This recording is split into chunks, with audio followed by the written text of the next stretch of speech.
I'm Katie Owens-Hubler. I am a project manager and research lead at the Turnout.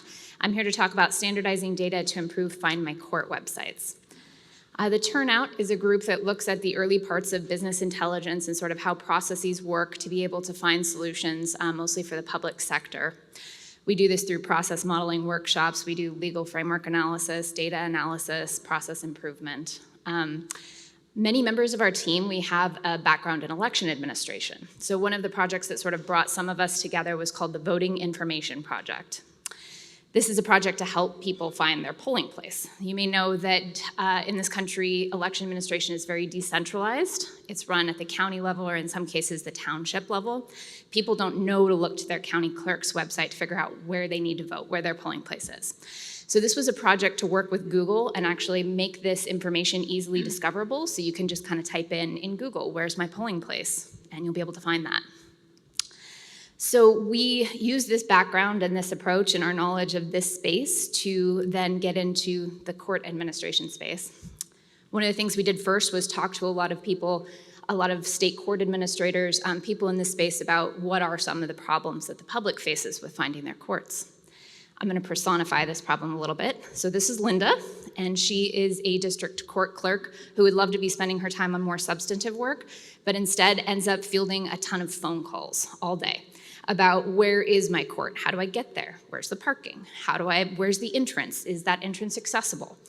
So she would rather free up her time to be able to do the things that she actually would like to do, preparing dockets for the courts, that sort of thing.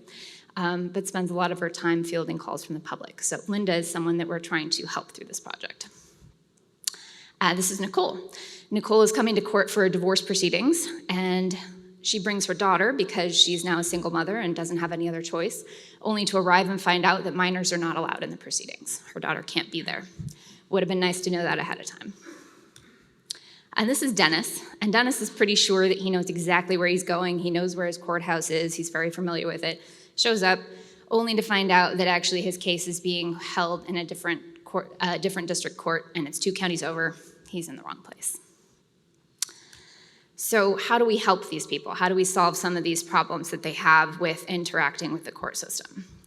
The way that we approached this was to identify relevant data points across different court systems and states. So we spoke with a number of different states. They were sort of our pilot court states, if you will. And in some cases, it was court administrators that we spoke to. In some cases, it was legal aid folks. We did that in Illinois, Michigan, California, Vermont, and New Mexico.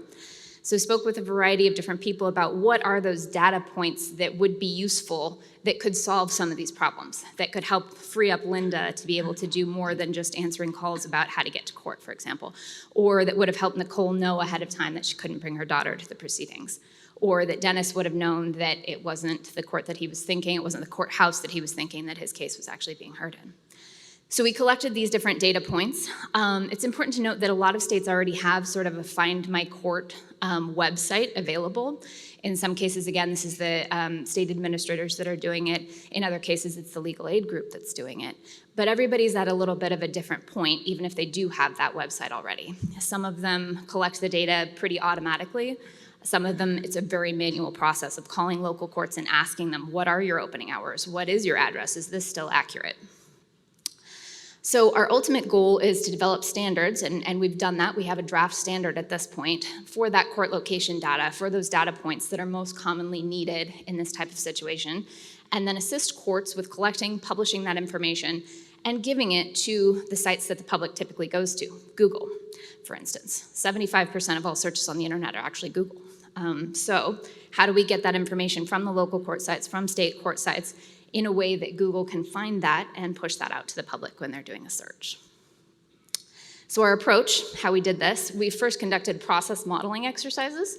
So again, focused on those states that I talked about, we spoke with them about what are the data points that you typically collect for these Find My Court websites. How do you collect that information? How is it validated? How is it updated? What does maintenance look like? So we modeled that process. We use the legal issues taxonomy developed by the Stanford Legal Design Lab, and also NCSC's National Open Court Data Standards. That's the National Center for State Courts, National Open Data Court Standards. Mapping those terms, especially for legal issues. So we use that to then create a structure, create this draft data standard. I'm going to show you a little bit about what this looks like. In my presentation PDF, there is a link to this, so if you'd like to take a look. This is just a screenshot of a few terms. But this is based on the Google schema.org project, which is the existing Google structure, essentially. And we took those properties, those data points that already existed, and added to them in some cases to be more relevant for courts. For instance, this amenities offered. It'll tell you if there's an e-filing kiosk at that court, if internet's available, if there's a waiting room. So some of those added features that we heard people want to know about. The public wants to know if those things are available before they come in. So we took that draft standard that exists, again, based on schema.org with a few add-ons there, and asked for input and feedback from those court systems that we worked with, and then got to a point where we do have a draft data standard now. It is available. We've got that dictionary. We have those different data points and properties defined. And then went on to create instructions that local courts can use, state courts can use on how to mark up existing web pages, and then have some sort of automated tooling so that Google can pull that information and present it in a way to the public that makes sense, thinking about that info box that I showed on my first slide. So we've got that court data standard. That is something that exists. Would appreciate additional eyes on it and sort of your feedback on it, though. We've also got that technical documentation for how to go about doing this. So local courts can just use that. That's all available. They could do that today. And there's also court data pipeline tools that would automate the collection, validation, and storage of those files. We have all of that available on that website there. So that is all available today for people to use. So now we need people to actually use it, need the courts to test it, to give us feedback, to actually go in and put this into their websites, make sure that this markup is available so that Google can find this information easily. So where do you come in? Again, this could be legal aid that does something like this. That's a pretty big project, but it could be.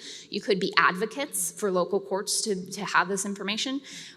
Ultimately, what we're trying to do is just make this information more available to the public in the places where they go to search, which is typically Google, so that a lot of these questions are answered so that the public's not coming to you or not coming to, not calling the court with this information, then it can be found online more easily. So if anyone's interested in following up on this, here's my contact information, or find me afterwards, and I'd love to see this used more widely. Thanks.